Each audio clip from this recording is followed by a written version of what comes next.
Hi, I'm Glenn Rogers, and this is American Perspectives. In this video, we're going to be asking the question, can America fall into decline? What we're really talking about here is the idea of America as a world empire. Many people don't like thinking about America as an empire. It sounds an awful lot like colonialism and imperialism and all this kind of stuff, and they don't want to go there. They don't want to think about it. But if you look at who we are, look at our role in the world today, look at the power we have, look at the influence we have in any number of different areas, it's pretty clear that we do actually fit the definition of an empire.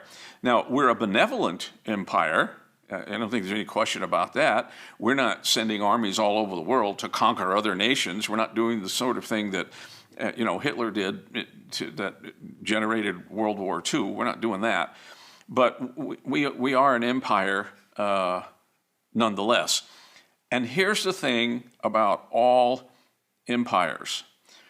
All of them, all of the world empires have, in time, fallen into decline. So the question is, will we? And I think the answer is yes, eventually. You see, but here's the question. Will it happen 200 years from now, or 300, or 500 years from now? Or will it happen in the first half of the 21st century? When will America begin to suffer the same fate as other world empires? That's what we're going to talk about in this video. But first, I want to pause just for a moment and ask you to help us out by subscribing to our channel. It would be extremely helpful to us if you'd hit the little like button down below, and if you would subscribe. It doesn't cost you anything. Nobody will bother you. It's just a way that'll help our channel out with YouTube, and more people will be able to see our videos. So, this world empire stuff, okay? Think about the great empires that have existed in the world that once thrived and then fell into decline. If you go back into history in the Middle East, you find the Assyrian Empire, and then they were followed by the Babylonian Empire. Then came the Persian Empire, followed by the Greeks, which were followed then by the Romans, probably the greatest empire ever in history. Then you had the Ottoman Empire. There was the British Empire. The sun never sets on the British Empire, that sort of stuff. But here's the thing. All of these empires fell into decline, and they lost their place in the world as an extremely influential power. They lost their place as an empire. And these aren't the only ones. There were other less prominent world powers that were in power for a period of time, or very powerful in a particular region, and they too disappeared. They lost their power and their influence. Why? Why is that? Why does it seem to keep happening over and over and over again? Well, there are lots of reasons why any particular empire will fall into decline. But most historians can find something similar between different empires that sort of suggest when these sorts of things begin to happen that there may be reason for concern. So I want to take a minute and think in terms of the Roman Empire. As I said before, perhaps the greatest empire of all, and think in terms of why they fell into decline. And most scholars believe that the reason Rome began to decline and ultimately collapsed were because of several basic reasons. And so we're going to mention a few of them and then compare America today and see if there's any similarity between America today and Rome in the ancient world.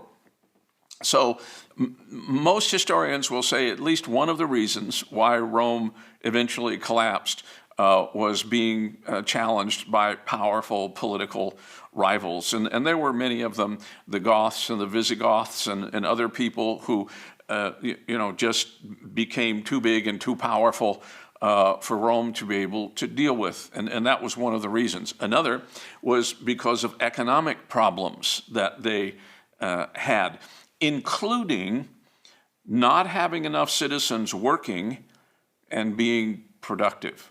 That was a serious problem in ancient Rome. Another reason was division in the empire. It got so big and was so spread out that they actually established what they called the Eastern Empire. And you had things going on in the Western Empire and things going on in the Eastern portion of the empire. And this created a little bit of an issue, of a problem, and they tried to reunite them, and all sorts of things happened there. But there was division in the empire. That's the point to remember. Number 4 were the expenses related to overexpansion. They got too big, too quick, and they did not have the resources to manage it all. It was too expensive. They couldn't handle it. Number 5 was government corruption and political instability. There were times when you couldn't trust the people in power because you didn't know what they were going to do, and there were all sorts of different issues that caused different kinds of political instability, and that was one of the reasons that they couldn't hold it together, because of the corruption and instability within the government. Number 6 had to do with their loss of traditional values. The religious and social values that Rome was built on in the early days. They had a set of values that meant something to them. And whether we would look at them and think they were right or wrong or good or bad or whatever, this isn't really the point. The point is they had some values, and these things were important to them. They had a world view. It gave them a way to think about the world, to understand the world, to function in the world, okay? And when these things were challenged and changed for whatever reason, and some scholars would say, well, it was this, and this was a good thing, and others would say, no, that was a bad thing, okay? But the point is, their values, whatever they were lost. They couldn't manage them, couldn't hang on to them. And when a society's values begin to crumble, then the society itself is weakened.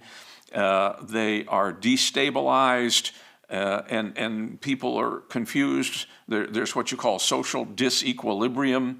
People are unsure of what's going on and how they're supposed to respond to it.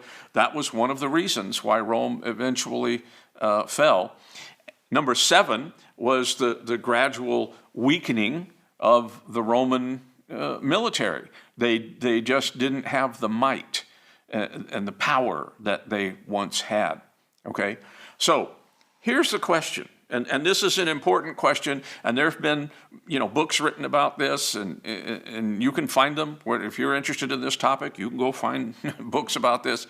But this is the question: how many of those 7 things that scholars would say these are some of the reasons why Rome fell, some of the most important reasons why Rome fell, how many of those things are true of America today? Now, you probably won't be able to find too many things where you find a one-for-one correlation, where but you're going to find some things that are very similar. Similar things going on in America in relationship to the kinds of things that were going on in Rome, and those are the things that led to the decline of Rome.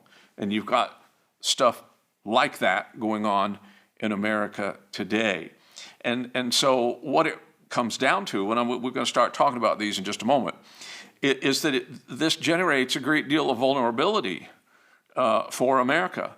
We're finding ourselves in a more and more precarious position in the world, and the question is, how long can we maintain where we are, without falling off on this side or this side and losing the place that we have in the world.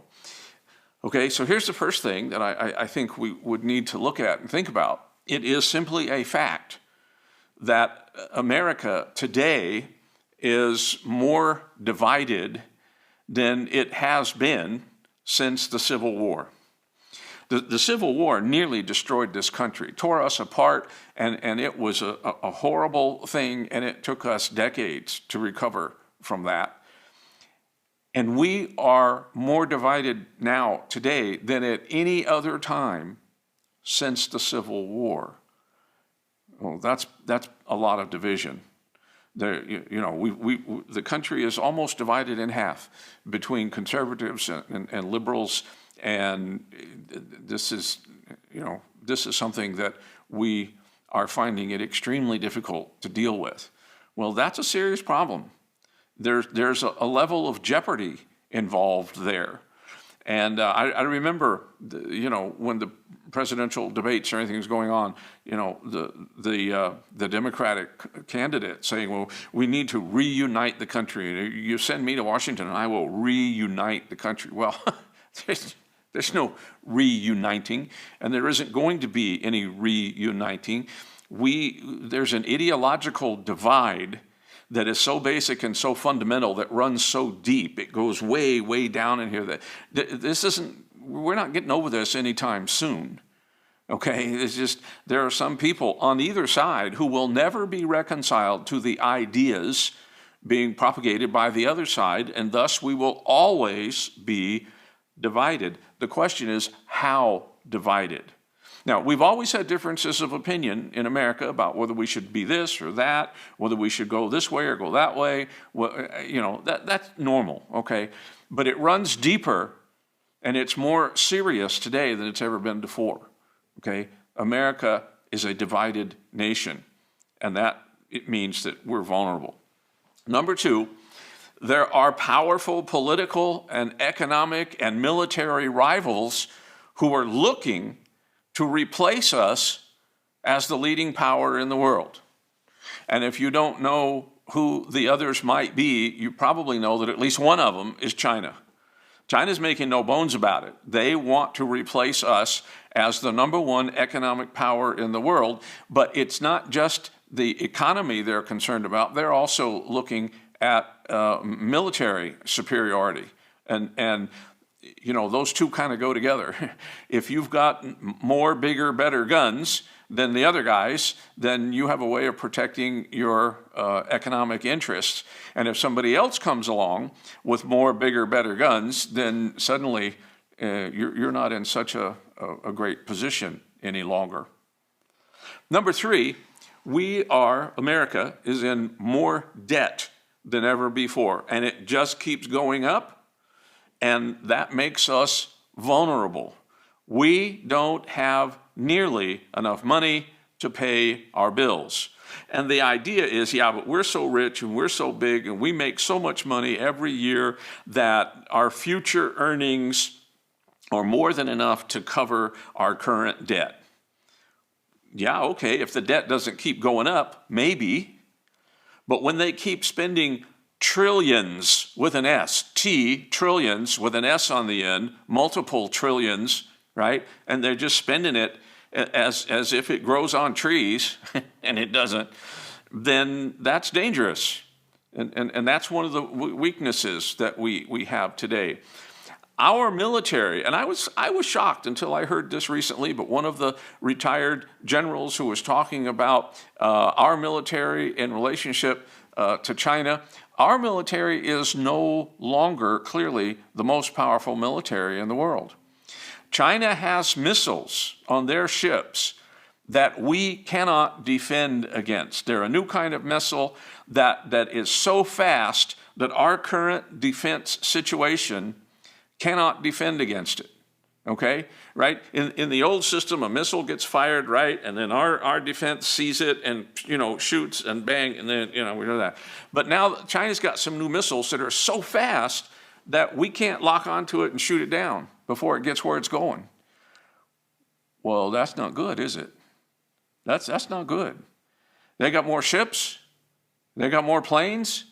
They got missiles that we can't defend against. That's a dangerous place for us to be. Okay? That's a dangerous place for us to be. We are vulnerable. Number 5, we've recently elected people who want to turn America into a socialist nation. Now, they'll deny it. Of course they'll deny it, but look at what they're doing. Look at what they're doing. They're setting up social program after social program after social program, taking money from those who earn it to redistribute it to people who didn't earn it. Okay? That's socialism. Okay? And that's just further going to weaken our military position, because there's always less money going to the military when you have those people in power. Always. Right? So we're already falling behind militarily. We're going to fall further behind militarily, and that puts us in greater jeopardy. Number 6, many of the long-standing traditions of governing, and everything from the number of justices on the Supreme Court to lawmaking processes in the Senate and other things, these things are in jeopardy now. They're going to change these things, which will fundamentally change the way we do things, the way we make laws, the way we govern, what's legal, what's not legal, okay, is fundamentally going to be changed in the United States. That causes the kind of social disequilibrium that makes it hard for us to understand right and wrong, good and bad, for us to know how we're supposed to respond to things. And that weakens American society, which makes us more vulnerable. Number 7, our election processes are being hijacked to favor one-party rule. They get what they want, then they will just continue to be elected and put in office because, as they'll say, the people want this. This is what they, when really a lot of the people don't want that. There are about 75 million people in the country right now who are really not happy with the way things are going, and yet they keep going that way, okay? Now, what does all this boil down to? What it boils down to is that we're more vulnerable today than ever before. And if we allow these trends to continue, how long will it be before we lose our position as a world leader? I don't know, but I suspect instead of being 500 or 300 or even 200 years from now, that it's likely to be an awful lot sooner than that, which means things for us, for our kids, for our grandkids, probably not going to go all that well. This is serious, and we need to think about it. That's my thoughts for the day. I hope you found it interesting or helpful in some way. I want to ask you again to please hit the like button and subscribe to our channel. And I also want to remind you of one of the books that I've written. This one is a bunch of really good reasons to be Republican. It's a nice little historical overview of the Democratic Party and the Republican Party and what each one stands for, and lets you kind of see an overview what they're all about, and then decide where you want to put your vote for the future. But thank you for watching today. I appreciate it. I hope you'll watch more of our videos in the future. Thank you.